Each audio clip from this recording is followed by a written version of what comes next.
how dirty the boat is and how much we estimate the time will be to clean it. Before I show you the bottom, let me go ahead and go over the zincs that you have. You have 2 stern thruster zincs, 2 bow thruster zincs. You have 2 pier drop zincs here on your, I want to say your dinghy lift. You have 2 R3 trim tab zincs, 2 R3 rudder zincs, and you have 2 1 3/4 inch shaft zincs. Other than that, there is a transom zinc that is a ZCH3. Alright, let's go ahead and check it out.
So your running gear, swim platform, all of that stuff has a lot of hard growth on it.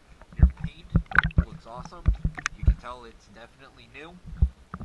It doesn't have nearly as much as a hard growth on it, but there is still a lot of growth on that as well. I would say minimum for us to get it to our standard would be minimum an hour and a half. If we get into it and some of this growth is a little bit more stubborn to get off, especially in the intricate parts of the running gear, it could be up to 2 hours. I'm going to get this information over to Dane, have him call you, have him send this information to you as well, to where we are all on the same page and all understanding as to how long it should take for us to clean. Thank you for choosing DS Dive.